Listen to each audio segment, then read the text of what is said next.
नमस्कार मेरे प्यारे विद्यार्थियों, राजस्थान सुपर 100 में आप सबका स्वागत है। राजस्थान सुपर 100 की ये द्वितीय क्लास है। इससे पहले हम 2 क्लास पढ़ चुके हैं, आमेर का किला और घाघरों। एक तो फर्स्ट जो अपन ने पढ़ा था वो घाघरों का किला पढ़ा था, दूसरा जो पढ़ा था अपन ने चित्तौड़गढ़ किला पढ़ा था। स्वास्थ्य खराब होने के कारण मैं कुछ पिछले 7 दिनों से अपने नेक्स्ट जो क्लास थी वो मैं नहीं ले पाया था। ये जितने भी क्लास है वो सारे निःशुल्क क्लास है, आप अपने साथियों तक आगे से आगे पहुंचाइए। आज जिस किले के बारे में जानकारी लेंगे वो है राजस्थान का सोनारगढ़। सोनारगढ़ किसे कहते हैं? तो जैसलमेर के किले को राजस्थान का सोनारगढ़ किला भी कहा जाता है। तो सोनारगढ़ किले के अंदर अपन क्या क्या विशेषताएं हैं, कब इसका निर्माण करवाया था, किसने करवाया था, वो सारी डिटेल हम पहले ही ऑलरेडी ब्लैक बोर्ड पे मैं आपको लिख चुका हूँ।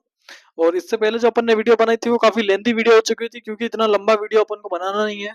अपन शॉर्ट में पढ़ेंगे, लेकिन वो सारी चीजें पढ़ेंगे जो अपन ने हर वीडियो में पहले जिस वीडियो में पढ़ी थी वो सारी चीजें आज भी अपन पढ़ेंगे, लेकिन आज अपन शॉर्ट में पढ़ेंगे। तो फर्स्ट अपन निर्माण से पढ़ते हैं कि इस राजस्थान के अंदर जो जैसलमेर है उसका निर्माण किसने कराया था। तो 1155 ईस्वी में इसका जो निर्माण है वो जैसल बाटी नामक शासक ने करवाया था। और इसका जो पूर्ण पूर्ण निर्माण है, मतलब पूरा इसका निर्माण किसने कराया था, पूर्ण निर्माण। तो पूर्ण निर्माण 1164 ईस्वी में सालवादीन द्वितीय था, उसने इसका पूर्ण निर्माण करवाया था। नेक्स्ट इसको कौन सी श्रेणी में रखा गया है, तो यह दुर्ग दानवन श्रेणी। दानवन श्रेणी के बारे में मैं आपको फर्स्ट क्लास में बता चुका हूँ कि ऐसी श्रेणी जिसके अंदर प्योर रेगिस्तान हो या रेगिस्तान और कटला रेगिस्तान हो तो उसे दानवन श्रेणी कहते हैं। इसके जो प्रवेश द्वार है उस प्रवेश द्वार को क्या बोलते हैं, तो इसे इसके प्रवेश द्वार को अक्षय पोल बोलते हैं।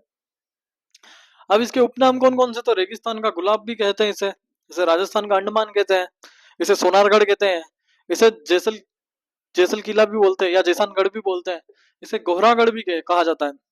ये गलियों में स्थित होने के कारण इसे गलिया को किला भी कहा जाता है। सबसे मोस्ट इंपोर्टेंट, इससे पश्चिमी सीमा का प्रहरी भी बोलते हैं। पश्चिमी सीमा का प्रहरी द्वार कौन सा है, तो जैसलमेर का किला है। और ये कौन सा है, ये त्रिकुट गढ़ भी कहते हैं, क्योंकि इसका जो शेप है वो ट्राइंगल शेप है, त्रिभुजाकार पहाड़ी पे बना होने के कारण इसे त्रिकुट गढ़ भी कहा जाता है। नेक्स्ट इसके अंदर हम महल के बारे में पढ़ेंगे। तो इसके अंदर एक महल है, बादल महल। बादल महल ये 5 मंजिला महल है, राजस्थान का सबसे ऊंचा बादल महल कहाँ है, तो जैसलमेर में स्थित है। और इसी बादल महल के पास में एक टावर है जिसे ताजा टावर भी कहा जाता है। नेक्स्ट हम महल के बारे में पढ़ते हैं। तो ये और इस बादल महल का जो निर्माण है वो किसने, सिलावटों द्वारा इसका निर्माण हुआ था। नेक्स्ट इसमें एक सर्वोत्तम महल या शीश महल भी स्थित है।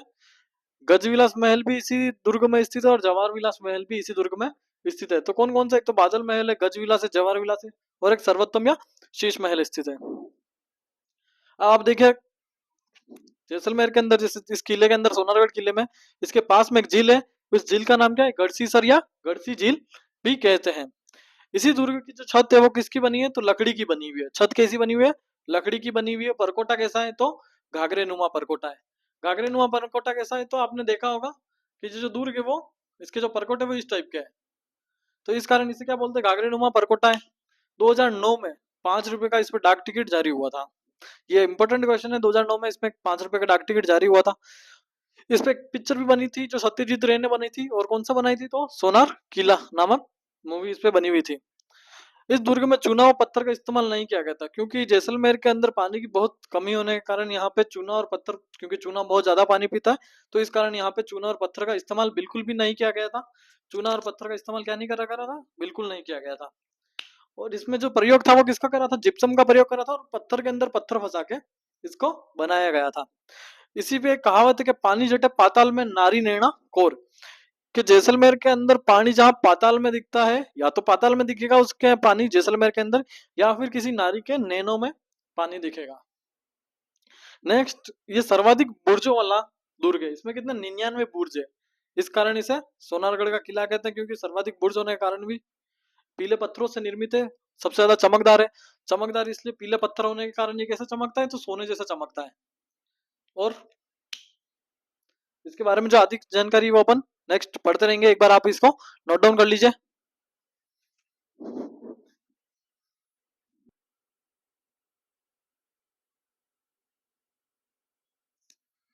नेक्स्ट हम पढ़ेंगे इस दुर्ग का प्रमुख मंदिर। तो इस दुर्ग में कौन कौन से मंदिर थे, इस दुर्ग में है एक तो लक्ष्मी नारायण मंदिर। लक्ष्मी नारायण मंदिर, ये जो जैसलमेर के जो शासक है उनके आराध्य देव है लक्ष्मी नारायण। और ये जो मूर्ति थी वो कहाँ से लाई गई थी, तो मेड़ता से लाई गई थी। तो लक्ष्मी नारायण जी मंदिर, इनके आराध्य देव मूर्ति कहाँ से लाई गई थी, मेड़ता से। और इसके जो मंदिर के दरवाजे और जो खिड़कियां वो चांदी से निर्मित है। दूसरा जो मंदिर है वो आदिनाथ मंदिर है, जैन संप्रदाय को समर्पित मंदिर है ये, और ये सबसे प्राचीन मंदिर है यहाँ का। तीसरा जो इनका मंदिर है वो कौन सी, स्वांग्या माता का मंदिर है, ये इनकी कुल देवी है। तो बाटी शासकों की कुल देवी कौन है, स्वांग्या माता। तो ये देवी देवताओं से पूछे जाते हैं, अगर क्वेश्चन आंसर है तो उसमें से अपन को पूछ सकते हैं कि स्वांग्या माता किसकी कुल देवी है, तो बाटी शासकों की कुल देवी है। नेक्स्ट हम जैसलमेर के किले के बारे में देखते हैं। तो यहाँ पे एक जेसलू कुआं है। जेसलू कुआं महाभारत काल में जब अर्जुन को प्यास लगी थी, तो श्री कृष्ण भगवान ने यहाँ पे अपने जो सुदर्शन चक्र था उससे कुएं का निर्माण कराया गया था और उनकी प्यास बुझाई थी। तो इस कारण इस कुएं का नाम क्या, जेसलू कुआं यहाँ पे रखा है, क्योंकि जैसलमेर में स्थित था। ये ढाई शाखा के लिए प्रसिद्ध है। ये जो दुर्ग है वो ढाई शाखा, ढाई शाखा मतलब दो शाखा तो पूरा होता है, एक शाखा जो था वो अर्ध ही रह गया था। तो पहला जो शाखा था हुआ वो कब हुआ था, 1312 ईस्वी में हुआ था।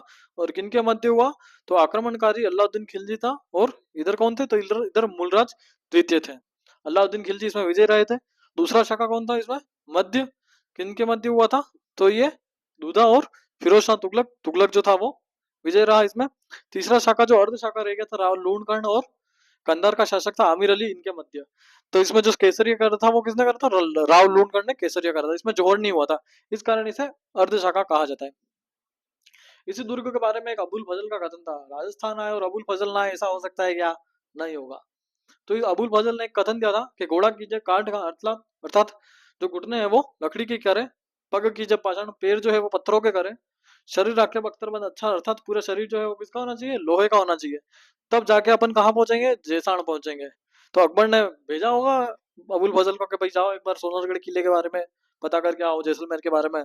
तो जयपुर से गया होगा अबुल फजल, तो उन्होंने देखा होगा कि इसको पहुंचने में उसको बहुत टाइम लग गया था। तो इस कारण उन्होंने ये बोला होगा कि यहाँ तक पहुंचने में क्या घोड़े किसके जैसे होने चाहिए, तो लकड़ी के होने चाहिए, और पग पाषाण मतलब पत्थरों के होने चाहिए, शरीर राखे बख्तरबंद ते पहुंचे जैसान। ये जैसलमेर दुर्ग के जितने भी इंपोर्टेंट फैक्ट्स हैं वो सारे इस वीडियो के माध्यम से मैंने आपको बता दिए हैं। एक बार इसका स्क्रीनशॉट ले लीजिए।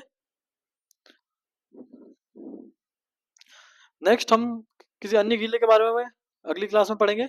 आज के लिए इतना ही।